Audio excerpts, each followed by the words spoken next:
नमस्कार, मैं मनीष स्वागत करता हूँ आपको अपने इस यूट्यूब चैनल पे। दोस्तों, ट्रिकी क्वेश्चन का सीरीज में अपन आज देखने वाले हैं कुछ और ट्रिकी प्रश्न जो कि आपके एनटीपीसी में आए हुए थे, लेकिन ये थोड़ा सा डिफ़िकल्ट है, इसलिए मैंने चुन के ये प्रश्नों को अपने कॉपी में उतार के लाया।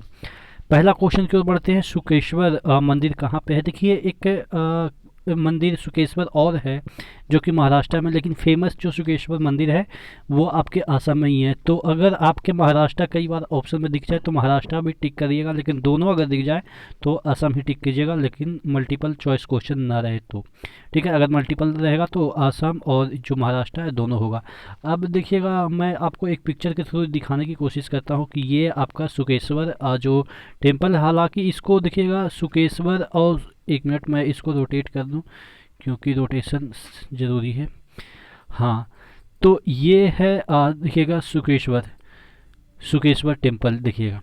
ठीक है, अब ये वाला जो मंदिर है आप देखेंगे कि किसके लिए है। ये जो कामरूप डिस्ट्रिक्ट है असम का, शिवा के लिए है, यानी कि भगवान शिव के लिए, गुवाहाटी के आसपास ही है। ठीक है, तो ये है सुकेश्वर टेम्पल। अब इसके बारे में याद कैसे करना है कि सुकेश्वर जो टेम्पल है वो कहाँ पे है, तो ये आपका कहाँ पे है, आसाम में है। ठीक है, हालांकि मैंने बताया कि महाराष्ट्र में भी है। याद करना है सबसे पहले कि सुकेश्वर जो मंदिर है वो आपके कहाँ पे है, आसाम में। याद कैसे होगा, देखिएगा सुकेश्वर यानी सुखेश्वर, ऐसा याद करिएगा कि सुखेश्वर यानी कि सूखा जैसा सेंस दे रहा है। तो जो राज्य हरा भरा हमेशा रहेगा वो कभी सूख नहीं सकता ना। असम हमेशा हरा भरा रहेगा क्योंकि ये जंगली एरिया है। आप कह सकते हैं कि जो ये नॉर्थ ईस्ट का जो एरिया है ये पूरा, पहले तो असम ही था, अब छोटा छोटा और भी राज्य बन गए। तो ये जो असम है पूरा हरा भरा है, तो यानी कि यहाँ पे सूखा तो हो ही नहीं सकता है। तो इस तरह से याद रखें, सुखेश्वर जो मंदिर है वो कहाँ पे है, असम में है। अगला क्वेश्चन की ओर बढ़ते हैं। पीर पंजाल रेलवे सुरंग कहाँ पे है? कहाँ से कहाँ जुड़ती है ये आपसे पूछा जाता है। कहाँ पे ये तो पता है कि जम्मू कश्मीर में है, लेकिन पूछा जाए कि कहाँ से कहाँ जोड़ती है, तो जो जम्मू कश्मीर के पहले यूनियन टेरिटरी होने से पहले जो दो राजधानी थी उसको जोड़ती है थी पीर पंजाल। अब देखिएगा याद कैसे करेंगे, पंजा, पंजा यानी कि अपने पंजे में रखना है। तो पंजे में पूरा स्टेट को कौन रखता है, राजधानी ही रखता है। तो जो पीर पंजाल जो रेलवे सुरंग है वो दोनों राजधानी को जोड़ता था, जम्मू और कश्मीर को। ठीक है, दोनों राजधानी हुआ करती थी जब ये यूनियन टेरिटरी नहीं हुआ करती थी तब। माइक्रो इकोनॉमिक्स के पिता पूछा जाता है, और एक पूछा जाता है मैक्रो इकोनॉमिक्स के पिता, और एक पूछा जाता है कि इकोनॉमिक्स के पिता।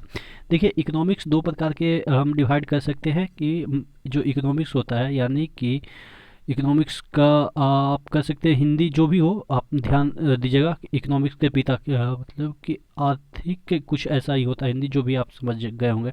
तो इकोनॉमिक्स के पिता स्मिथ को कहा जाता है।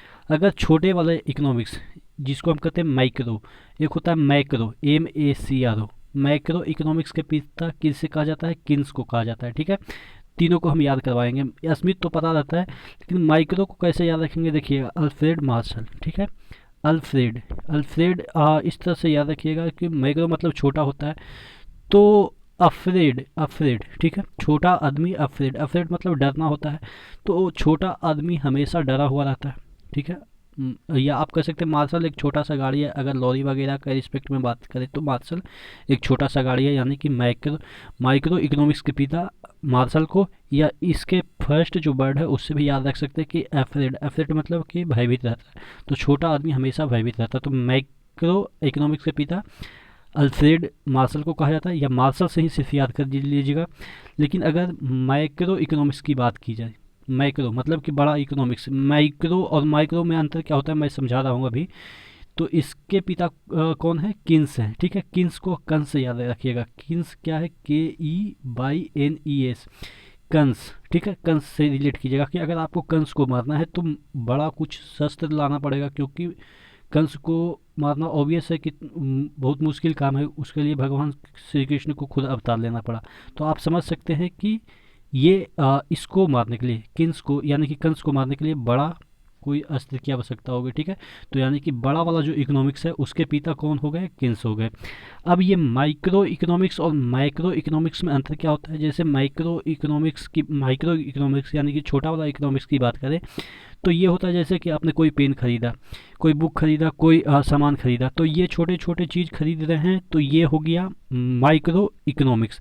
अगर मैक्रो इकोनॉमिक्स की बात करें तो जो योजनाएं बनाती है सरकार, जैसे कि आप कह सकते हैं जनधन योजनाएं। जनधन योजनाएं में देखिएगा कि वो जो योजनाएं बनाती है तो वो पूरे इंडिया के लिए बनाती है, तो वो जो पैसा वगैरह उसमें टर्नओवर वगैरह होता है तो वो एक प्रकार का मैक्रो मैक्रो मतलब कि बड़े लार्ज स्तर में, ठीक है। तो इस तरह के जैसे कि आपके बजट बनते हैं तो वो क्या हो गया कि वो माइक्रो इकोनॉमिक्स हो गया। और छोटे छोटे जैसे काम करते हैं, फीस दे रहे हैं, ये कर रहे हैं, वो कर रहे हैं, तो ये सब क्या है कि माइक्रो इकोनॉमिक्स हो गया, ठीक है। तो इस तरह से इकोनॉमिक्स को भी दो पार्ट में बांटा गया है। सभी के पिता मैंने आपको बता दिए। अब और कुछ के पिता जो भारत के रिस्पेक्ट में बात करें कि भारत में रेड रिवॉल्यूशन के पिता किन्हें कहा जाता है। रेड रिवॉल्यूशन मतलब कि जो मांस जिसमें कि उत्पादन बढ़ाई जाती है उसी का कहते हैं रेड रिवॉल्यूशन, यानी कि लाल क्रांति कह सकते हैं। इसके पिता कौन है, विशाल। देखिएगा लाल और विशाल राइमिंग बना रहा है ना, तो लाल यहाँ पे भी है और यहाँ पे भी लाल है, तो इस तरह से याद रखिएगा। रेड रिवॉल्यूशन के पिता भारत के संदर्भ में बात किया जाए तो विशाल को कहा जाता है, ठीक है। अगर येलो रिवॉल्यूशन, जिससे कि हम कह सकते हैं कि तिलहन उत्पादन के लिए, तेल उत्पादन के लिए येलो रिवॉल्यूशन लाया गया था, यानी कि पीली क्रांति। इसके पिता कौन है, सैम पित्रोदा है, ठीक है। एग्रीकल्चर साइंटिस्ट हैं ये। तो ये सैम पित्रोदा येल्लो रिवॉल्यूशन के पिता है। अब याद कैसे करेंगे येल्लो, देखिएगा शाम को जो सूर्य जब डूबने लगती है तो हल्का सा आकाश में येल्लो होती है, ठीक है। हालांकि सूरज तो लाल दिखती है लेकिन आकाश येल्लो टाइप का होता है, ठीक है। तो येल्लो रिवॉल्यूशन के पिता सैम पित्रोदा, शाम से याद रखेंगे। Mother of silver revolution, silver revolution आपको पता है किसके संदर्भ में बात की जा रही है, अंडे के, ठीक है। तो इसमें अगर पूछा जाए कि मदर ऑफ सिल्वर रिवॉल्यूशन किसे कहा जाता है तो इंदिरा गांधी। अब मदर हैं तो आप समझ सकते हैं कि लेडी ही हो गए, ठीक है। तो ध्यान रखिएगा। फादर ऑफ इंडियन नेवी, यानी कि भारतीय जो नेवी है उसके पिता किन्हें कहा जाता है तो छत्रपति शिवाजी महाराज को कहा जाता है। क्यों कहा जाता है, क्योंकि ये पुर्तगालियों से मतलब कि जहाज़ वगैरह लिया करते थे।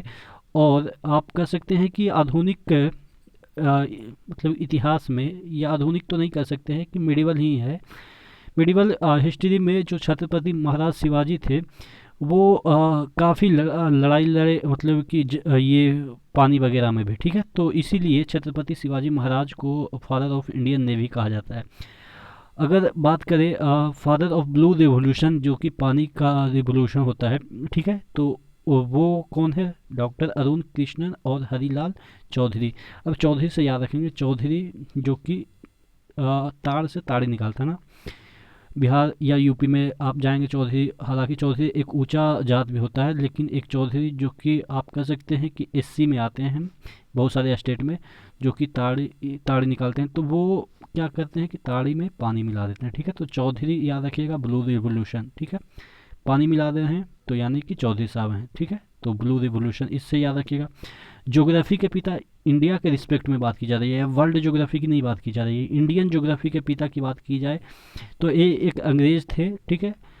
कौन, जेम्स रेनेल, जो कि इंडिया में रहते थे, इंग्लैंड का जब शासन था इंडिया में तो उन्हें ही फादर ऑफ ज्योग्राफी कहा जाता है। किन्हें, जेम्स रेनेल को।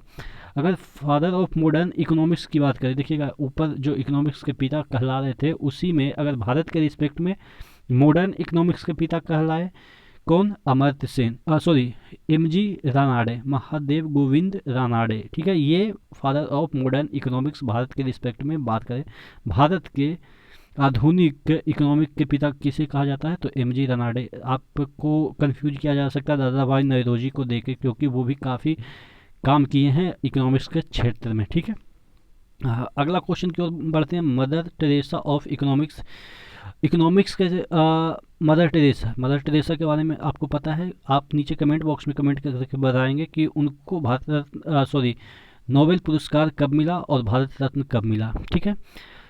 तो पूछा क्या गया है, मदर टेरेसा ऑफ इकोनॉमिक्स किसे कहा जाता है तो अमर्त्य सेन को, भारत के रिस्पेक्ट में, ठीक है। अब याद कैसे, अमर्त्य सेन को ऐसा क्यों कहा जाता है, क्योंकि ये इकोनॉमिक्स में जो महिलाएं का पार्टिसिपेशन है, उनके जो आप कह सकते हैं कि योगदान है, उसको काफ़ी सराहा है। और उनकी जो पार्टिसिपेशन है इकोनॉमिक्स में, उसके कारण काफ़ी उसके बारे में अमर्त्य सेन ने लिखा है। ठीक है, बंगाल के हैं, इनको नोबेल प्राइज ऑलरेडी मिल चुका है। ठीक है, तो mother Teresa of Indian economics किसे कहा जाता है? अमर्त्य सेन को। 1957 में स्वतंत्र पार्टी की स्थापना किसने की थी? स्वतंत्र पार्टी, नाम से ही पता चल रहा है कि ये इन पे किसी का राज नहीं होगा। ठीक है, स्वतंत्र पार्टी मतलब इन पे किसी का राज नहीं होगा, तो यानी कि सी राज गोपालाचारी, चक्रवर्ती राज गोपालाचारी, यानी कि इस पे कोई राज नहीं करेंगे, तो ये स्वतंत्र रहेंगे। तो स्वतंत्र पार्टी की स्थापना कब हुई थी, ये भी पूछा जा सकता है कि 1857 में स्वतंत्रता संग्राम हुआ था, प्रथम स्वतंत्रता संग्राम। तो स्वतंत्रता संग्राम से ही स्वतंत्र पार्टी हो जाएगा, तो 57 से रिलेट कर लेंगे। ठीक है, आशा करते हैं जितने भी क्वेश्चन मैंने कराए आपको याद हो गए होंगे। तो इसी तरह से बने रहेगा चैनल के साथ। नेक्स्ट वीडियो मिलता है, तब तक के लिए धन्यवाद।